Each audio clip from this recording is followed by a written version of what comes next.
hora do fole. Então, vamos dar continuidade a essa documentação de viagens e música, né? Na verdade, a gente está aqui um pouco falando sobre música, sobre os festivais na Europa, sobre o Folha Roncou, sobre quem é um pouquinho mais o Cláudio da Rabeca, né? O professor Cláudio Rabeca. Cláudio Rabeca. É que a gente tem o costume de colocar sempre o da, né? Quando eu comecei, o povo me chamava de... Porque esse nome Cláudio Rabeca, não foi eu que escolhi. Começaram a me chamar de Cláudio da Rabeca lá em Olinda, Recife, por onde eu andava. Aí quando realmente eu precisei ter um nome artístico, digamos assim, para assinar alguma coisa ou para divulgar alguma coisa, já me chamavam de Cláudio da Rabeca. Aí eu falei, eu vou tirar o da porque para ficar diferente, para ficar menor. Sim, Aí também. tirei o da e virei Cláudio Rabeca. Aí até hoje ainda tem muita gente que me chama Cláudio da Rabeca. É normal. É um pouco meio que boa. é um pouco por osmose, né? A gente vinha. Jacques do Pandeiro, Nelson da Rabeca, que existiu. Exatamente. De boa. Então, a gente queria saber um pouquinho mais quem é o Cláudio Rabeca. Então, o Cláudio Rabeca é um rabequeiro, músico, compositor, cantor e de uns anos para cá também luthier de rabeca, né? Também estou construindo, toco rabeca há 20 anos e desses 20 anos para cá, a rabeca, na verdade, eu ia dizer que fiz com que a rabeca se tornasse a minha principal missão de vida, mas eu acho que é a rabeca que me escolheu. E desses 20 anos para cá, realmente, eu vim focando a minha vida na rabeca, em tudo, no trabalho e também no dia a dia. Realmente, eu posso dizer que a rabeca é minha vida. Sua vida. Nas horas de lazer, a rabeca também sempre tá presente. Sim, porque, por exemplo, às vezes quando eu vou acampar, por exemplo, tô no lazer e levo a rabeca. Como que não leva? E as pessoas cobram, cadê a rabeca? Porque acaba se durante esses 20 anos ela passou a ser ela te escolheu, querendo ou não, quando a gente viaja ou coisa do tipo, não pelos outros, mas por a gente às vezes levar um instrumento sim. que seja o nosso instrumento, que a gente leve um triângulo, um pandeiro, uma rabeca, porque a gente sabe que a gente está indo para relaxar, se divertir, e a gente não consegue desvincular esse lado do trabalho da diversão. É algo que eu escuto muito constantemente, assim, tipo... E também tem o lance de que eu sou privilegiado em dizer que o meu trabalho também é a minha diversão. Então tá tudo junto, tá tudo misturado. É trabalho muito sério, mas também é um pouco diversão. Por quê? Porque eu faço o que eu gosto, não é obrigação. Eu amo tocar, cantar. Então diversão também é trabalho.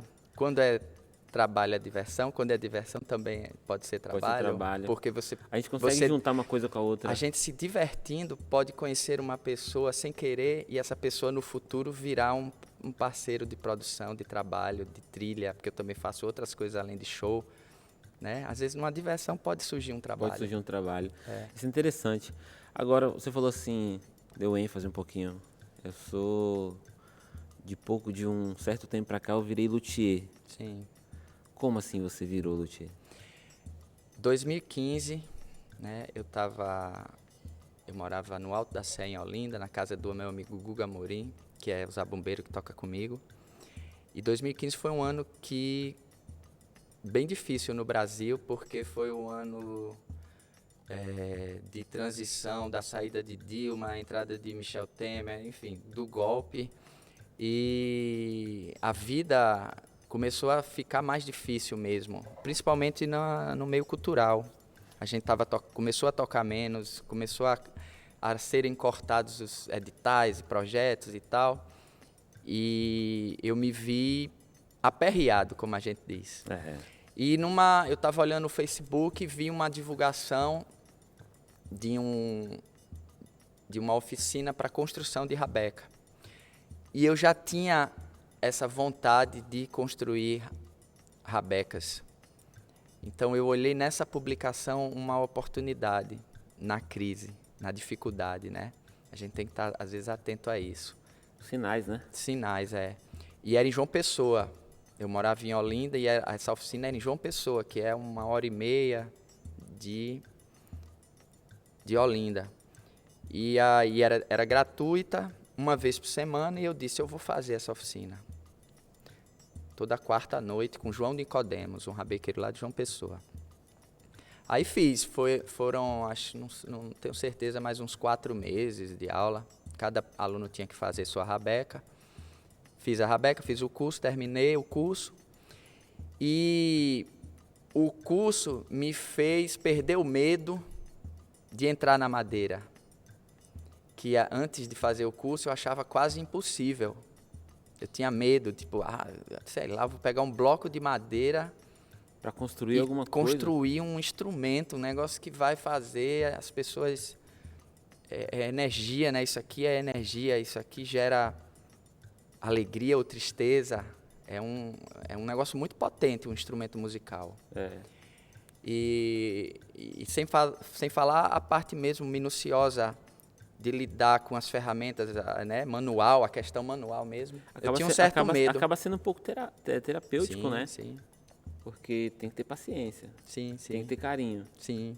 Cuidado. Sim. Né? Então, tipo... Pois é, aí tomei coragem, fiz o curso me tirou esse medo de entrar na madeira, de entrar com a ferramenta na madeira, de criar as minhas próprias peças. E aí eu vi, porque assim, como eu já tocava rabeca, muita gente, era professor, né, já era Cláudio Rabeca, já tinha disco lançado, já era o Cláudio Rabeca conhecido no Brasil todo. Muitas pessoas vêm a mim querendo, onde é que eu compro uma rabeca? Eu quero comprar uma rabeca. Aí eu pensei, cara, e eu sempre indicando os meus amigos que construíam rabeca. Fulano lá faz rabeca. Aí eu pensei, cara, eu tô cheio de boleto. Eu poderia fazer essas rabecas que tantas pessoas me pedem. E aí vi nisso uma oportunidade. Investi, comprei ferramenta. E comecei pequenininho, fazendo tudo manual, no meu quarto. Então imagina que a cama que eu dormia, do lado era a mesa que eu construía as rabecas. E era poeira no quarto todo, e foi assim que eu comecei. E hoje eu moro na minha casa, tenho minha oficina, fui comprando ferramentas. Nesses 7, 8 anos,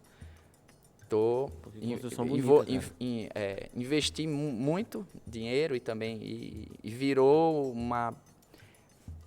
principalmente na pandemia, por exemplo, que pararam shows, foi o que me segurou financeiramente, foi a construção das rabecas. E até hoje é responsável por grande parte do meu rendimento mensal mesmo. Cara, que bonito. É uma coisa bacana. Ou seja, isso da gente estar atento aos sinais. Sim. De ver uma oportunidade. A gente já estava conversando um pouco sobre isso antes. Que às vezes a gente não tá... A gente vê algum perrengue e a gente tem um alto sistema de defesa, né? Uns fogem, outros tentam se apegar aos sinais, outros tem que partir para ter mais atitude, né? Fazer as coisas com mais... Ser um pouco mais...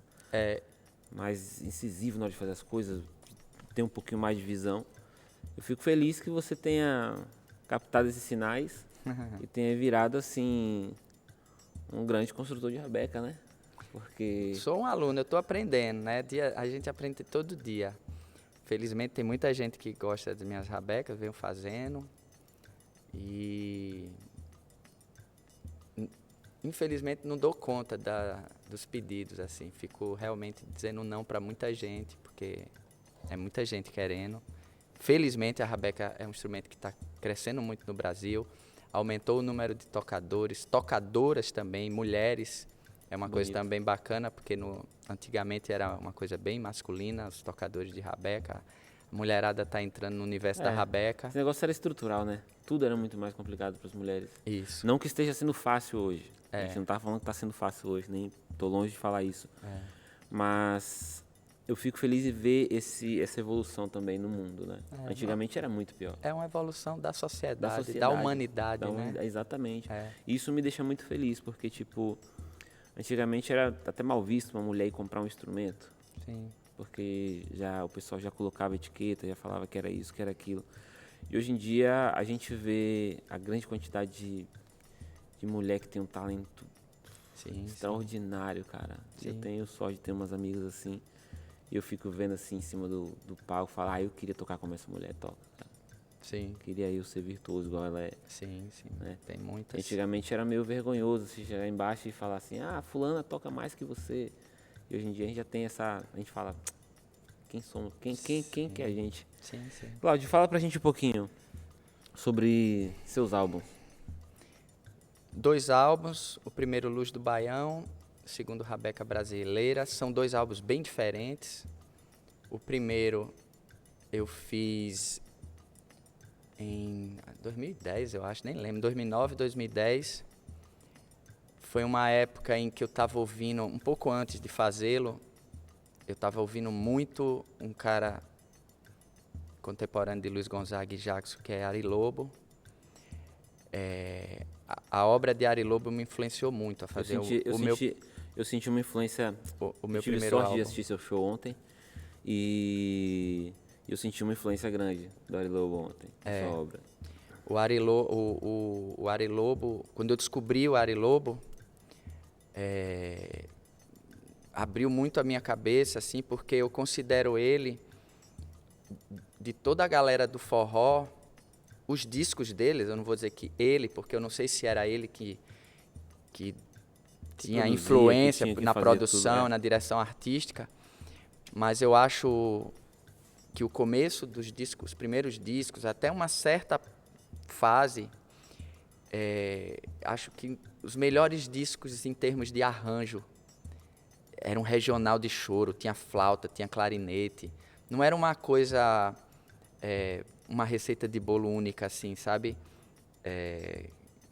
Sei lá, como Luiz Gonzaga, o Trio Nordestino, ou Jackson. Eu acho bonita assim alguns discos de Ari Lobo, o arranjo.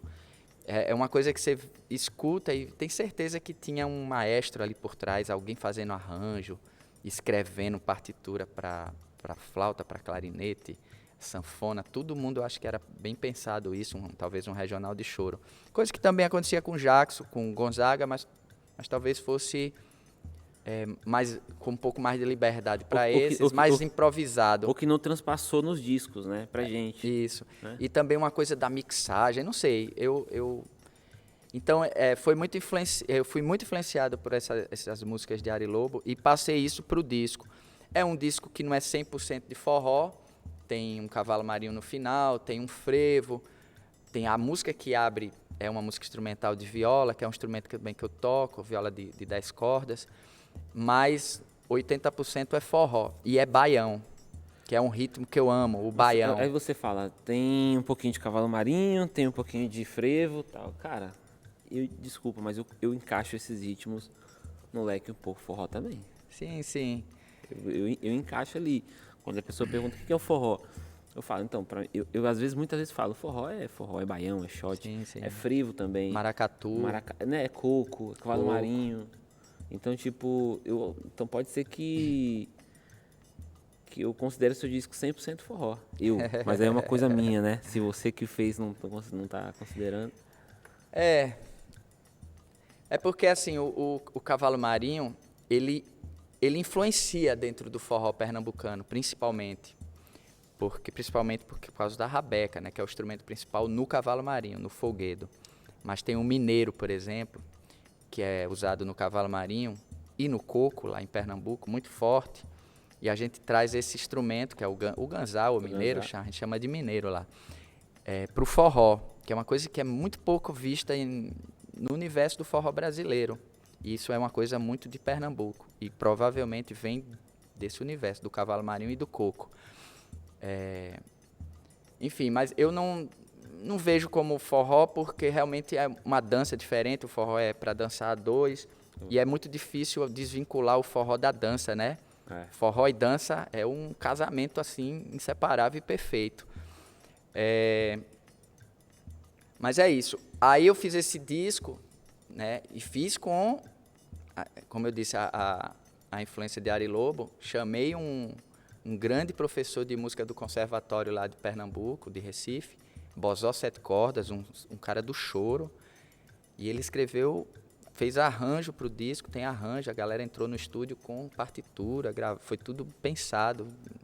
Um disco realmente com vontade. Eu dizia assim, Bozó, eu quero fazer um disco com a cara da década de 60, o forró da década de 60. Mostrei a ele referências, a tentativa foi isso. É como se dissesse, eu vou colocar a rabeca, como se lá atrás tivesse uma rabeca sendo tocada nos discos de Ari Lobo, de Luiz Gonzaga. E é um disco com cara de velho, eu acho, Luz do Baião. Aí, 10 anos depois, veio a vontade de fazer um disco novo. Lógico, 10 anos depois a gente muda muita coisa. Senti a vontade do instrumento ser chamado de brasileiro. Quando as pessoas perguntam, ainda depois de eu lancei o Rabeca Brasileira, parece que todo mundo está usando o termo Rabeca Brasileira. Entendi. Eu senti a necessidade de afirmação dele ser brasileiro. As pessoas perguntavam, que instrumento é esse? Até hoje perguntam muito. Você fala, E todo mundo falava, isso é um instrumento árabe, é um instrumento colonial, é um instrumento que veio da Europa, instrumento principalmente árabe, todo mundo fala isso. E eu disse, cara, eu acho que já dá para dizer, ele é um instrumento brasileiro, tem repertório próprio, tem características, apesar da não padronização, é um instrumento que não tem padrão.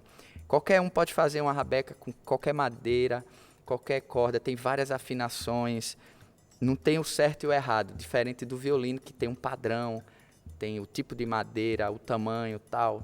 A rabeca é bem livre. Cada construtor de rabeca faz a sua rabeca do seu jeito e ela sai com o seu som. Cada rabeca é uma rabeca. Então, quis também trazer isso para o álbum. Eu gravei o Rabeca Brasileira com 7 rabecas diferentes. Cada uma tem um timbre. Gravei também diferentes gêneros, para também tirar a rabeca do lugar a rabeca é feita só para cavalo marinho ou só para muita tradição. Gravei canção, botei ela no frevo, gravei cavalo marinho, que é da tradição, mas gravei uma música Estrela Sertã, que é um negócio mais rock and roll, com influência da música africana. Gravei Tente Se Atirar, que é uma canção mesmo, com piano e baixo acústico. Então, para Rabeca Brasileira, para mostrar o quanto ela é possível, para colocar ela na contemporaneidade e tirar ela do museu, do passado. Sim. Entendeu? Cara, eu tenho uma memória sobre histórias de rabeca, e às vezes a gente vai fazer um forró sem sanfona, né? E o pessoal fala, forró sem sanfona, eu falei, ele começou meio sem sanfona. Ele nasceu aí, né? Sim, porque... Ele nasceu um pouco aqui na rabeca. Isso não foi eu que disse. Luiz Gonzaga disse isso. Exatamente. Principalmente porque a sanfona, na época de Gonzaga, até antes, era um instrumento caro. Imagina, no sertão, quem tinha condições de comprar uma sanfona. Então, os instrumentos que eram usados nos bailes, nos forróis, eram rabecas, pífanos, viola, talvez de repentista, e fole de 8 baixos. Eram os instrumentos do forró. Aí veio a sanfona, ela realmente... E, lógico, com a grandiosidade da obra de Gonzaga, mostrou a sanfona para o Brasil e popularizou e tal. E aí aconteceu o que a gente conhece hoje, que é o forró meio que configurado a partir de Luiz Gonzaga. Exatamente. Só que antes dessa explosão mercadológica, e tem a ver com gravadora, com o que as gravadoras tinham na época, né? Investimento, tinha grana. É como se Luiz Gonzaga pegou uma coisa bruta e transformou e lapidou e mexeu e é o que a gente conhece hoje. Mas o que tinha lá atrás continuou vivo e está vivo até hoje, né? Eu costumo falar sobre isso um pouco. Às vezes com a galera eu falo, cara, antigamente o forró era baseado em instrumentos muito mais artesanais, que é o caso da rabeca, do pífano, porque eram instrumentos fáceis de construir justamente pela facilidade que você falou. Isso. Não tinha uma regra. Você pega um bambu, você faz um pífano. Você pega qualquer madeira e você faz uma rabeca. e qualquer tambor, qualquer coisa que você pegasse de madeira e colocasse um couro em cima, você fazia um instrumento de percussão. Isso. Então, isso facilitava lá atrás, porque os instrumentos eles tinham um custo muito mais alto, igual você comentou. Isso. E aí eu costumo ir lá atrás falar sobre a história, um pouquinho sobre essa história do forró. E tem gente que ainda olha assim e fala, esse cara deve estar louco. Fala, não é. Isso é a realidade que a gente vivia lá atrás. E houve essa transformação. Chegou o Gonzaga, colocou essa sanfona, e daí pra frente ninguém consegue configurar um forró sem uma sanfona. Eu consigo ainda, né? Ainda consigo ver essa popularização do forró com a rabeca, com o pífano, com esses outros instrumentos, até porque eu acho lindo. E, por exemplo, ontem à noite, no seu show, talvez os mais puristas podem ter sentido falta os puristas recentes, né? Podem ter sentido falta de uma sanfona, porque é o que faz a gente que entra no coração. Mas, cara, o show ontem foi pesadão, lindo, e eu, em momento algum, questionei, mas cadê a sanfona? Eu não tive, então eu tô falando coisa minha. Sim. Então, parabéns pelo trabalho, assim, parabéns por se dedicar tanto, por reacender um pouco essa parte cultural, de não ficar só tocando, de querer construir, de querer voltar, colocar uma etiqueta brasileira na rabeca pra gente. E eu queria te fazer uma pergunta fácil. Algum lugar que você ainda não tocou e que você queira tocar no futuro? Ah, muitos. Muitos. O mundo é grande. Algum específico? Cara, eu gostaria muito de tocar na África. Na África. Bom. Eu gostaria muito de tocar na África. Mas eu me sinto até como um pouco, né? Tem outras pessoas que tocam rabeca no Brasil que também eu sinto que tem essa, como se fosse uma missão. Eu me sinto um pouco missionário às vezes de realmente abrir caminho, digamos. Então qualquer lugar que ainda não tenha a cultura da rabeca, esse é o lugar que eu quero ir. Então eu quero ir para a Austrália, eu quero ir para o Japão, eu quero ir... A Europa eu já toquei em muitos lugares, mas ainda tem alguns que eu não toquei, como Suécia, como Áustria, como Dinamarca, sei lá. Ainda tem alguns países que eu não toquei. Estados Unidos já consegui tocar, Canadá já toquei. Latinoamérica é um lugar que eu nunca toquei, só no México, mas gostaria muito de expandir a rabeca, principalmente na América do Sul. Então, tudo isso eu quero ir. Tem que ir. Quero abrir caminho e mostrar a rabeca pelo mundo mesmo. Eu espero que da próxima vez, quando a gente converse um pouquinho mais, você fala, olha, lembra que eu queria ter passado nesse lugar? Fui, levei, deixei uma rabeca minha lá, o pessoal já tá tocando. Isso. Já tem um monte de rabeca espalhada pelo mundo e também, não só minha, mas de outros artesãos. Felizmente, a rabeca vem se desenvolvendo bem no Brasil e fora do Brasil. Tem muita gente já tocando forró de rabeca pelo mundo. Isso aí eu posso falar pra você que é verdade. Porque eu sou um pouco curioso nesse lado musical, eu sou muito apegado com a nossa música, né? Sim. Inclusive tem pessoas muito perto de mim que falam, cara, você só escuta forró e samba e música. Eu falo, cara, eu escuto tudo que é música nacional, eu tenho um carinho muito mais especial que qualquer outra música de fora. Ao menos quando chega um pouco na África. Aí também me dá uma abraçada aqui, aí eu fico meio assim, falo, cara, aqui é diferente. Porque percussivamente eu fico escutando e falo, essa alegria corporal de dançar, de tocar, eu fico meio abismado assim. Mas eu sou muito ensimesmado com a nossa música. Então eu navego por esses mares aí e eu vejo muito forró de rabeca bom, cara. Muito forró, muito forró. A rabeca vem crescendo em todos os sentidos. Em número e em qualidade, em quantidade e em qualidade também. Porque é isso, as pessoas vão... Isso aconteceu no passado com Luiz Gonzaga, né? Vem Luiz Gonzaga, que tocava... Era um bom acordeonista, assim. Sim. Ele gravou frevo, gravou choro. Mas depois de Gonzaga vem quem? Vem Dominguinhos. vem Sivuca, vem Oswaldinho. É. E aí o repertório, pum, né? Composições bem mais complexas. Tá acontecendo isso com a Rabeca. Então, o céu é o limite. Eu acho que essa evolução aí, ela foi e é necessária pra gente não acontecer igual a gente tava falando antes, dar uma parada, né? Uma estagnada, porque a gente também precisa de desafios, né? A vida é movimento, né? A gente não pode... A cultura, a arte, ela não estagna, ela não para. Até a cultura popular, que deve ser defendida a unhas e dentes, né? Tradições seculares brasileiras como o maracatu, como o cavalo marinho, como o frevo, o caboclinho, o samba, né? O jongo, tem tanta coisa, o boi do Maranhão. Até essas tradições tão enraizadas e tão antigas, elas mudam, elas se transformam lentamente, mas mudam. Eu sei isso porque eu toquei 11 anos no maracatu lá em Recife, Estrela Brilhante do Recife. E em 11 anos, que é pouco tempo, eu percebi mudanças.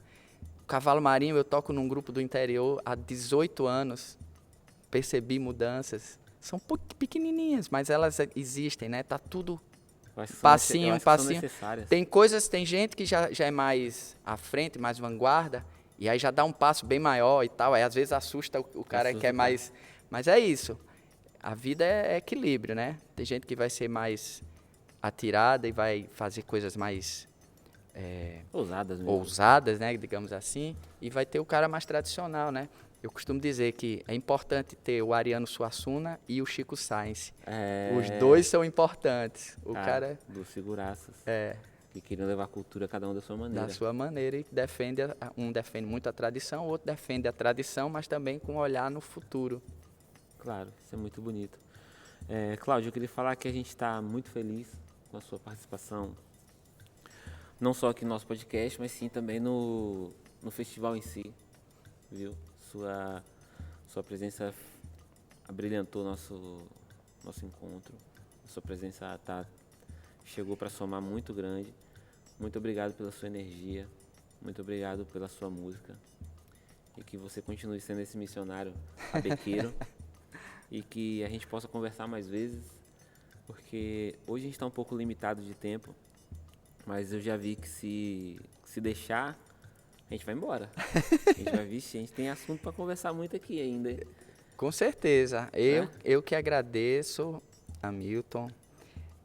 Foi uma experiência incrível tocar no Fole Ronco. Eu estava ansioso quando eu comecei a desenhar a vontade de voltar para a Europa. Falei com a Milena, a produtora, com o Rodolfo, o pessoal da Relabucho e da Oca. E aí, tô me coçando, quero voltar para a Europa. E começou a desenhar, e que acho que um pouco depois eles já estavam tentando shows. E quando ela disse Valência, eu pedi algo. E aí, fechou alguma coisa e tal? Quando eu vi Valência na lista que elas tinham dado, e o Fole Ronco, um festival importante dentro do cenário dos festivais da Europa, eu fiquei muito feliz, né? E mais feliz por chegar em Valência, chegar no Fole Ronco e ser recebido com muita gentileza, com muito amor. Eu realmente senti isso, e estou sentindo isso nessas horas, nesses dias que eu estou aqui. Adorei fazer o show ontem, senti uma troca muito grande com o público. Foi incrível, está sendo incrível, e eu estou à disposição para voltar outras vezes para o Fole Ronco. Eu fico feliz, espero que a gente se veja mais vezes. E espero que essa rabequinha não esteja aí de enfeite. Não, eu trouxe... não é cenário, não. Eu vim aqui ousadinho ainda. Eu trouxe um triangulinho aqui pra dar uma brincadinha ainda, se for o caso. Vamos embora. Mas vamos finalizar isso com música, então? Bora. Eu pensei em fazer um shotzinho. Vai aí. Que é uma parceria minha com um amigo de Recife chamado Martins. Está no meu CD Rabeca Brasileira.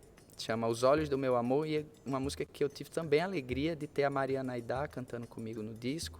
Mariana Aidá, uma linda, uma querida. É importante também falar que eu tive a alegria também de ter o Nicolas Krasik como diretor musical. Foram 3, produtor musical, diretor musical e arranjador. Nicolas Krasik, que é um grande amigo, um grande músico francês, o francês mais brasileiro que a gente do conhece mundo. do cenário do Pé de Serra, sem dúvida, um dos mais assim. Ele é incrível, meu grande amigo Nicolas, foi importantíssimo, fez a ponte com a Mariana, enfim, uma pessoa maravilhosa, incrível, que me ajudou muito no Rabeca Brasileiro e me ajuda até hoje. A gente já fez vários shows juntos e estamos sempre juntos. Vamos fazer então Os Olhos do Meu Amor, para a galera que está vendo o podcast. Simbora.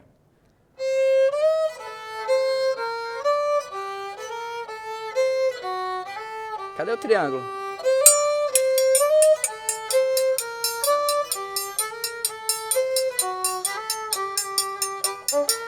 Eu tô guardando o segredo dos olhos do meu amor.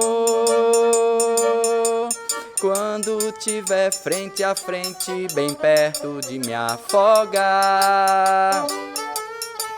Eu tô sonhando acordado com os olhos do meu amor. Preso esperando o momento e a hora de lhe encontrar. O teu olhar me acende o breu e eu me lanço a esmo por mim mesmo e por você.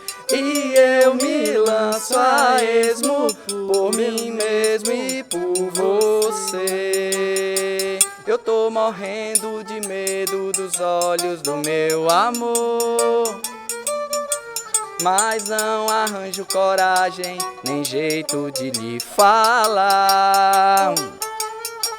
Tô precisando encontrar algum modo me recompor.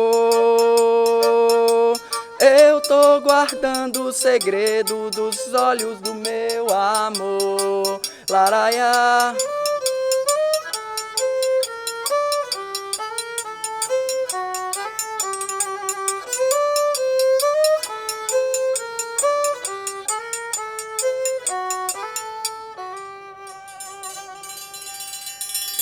Maravilha. Cláudio, muito obrigado. Eu que agradeço, amigo. Aqui. Valeu. Conversaremos no futuro. Isso é minha vontade. Falaremos sobre mais assuntos, que a gente já conversou antes. A gente tem muito mais assuntos em comum pra gente conversar. Estou à disposição. Muito mais assuntos polêmicos. Se a gente entrar aqui, a gente vai horas e horas. Estou à disposição. E já estou contando com esse momento. Valeu, muito obrigado, Hamilton. Um abração. Vamos nessa. Beijo e abraço para todo mundo do Fole Roncou.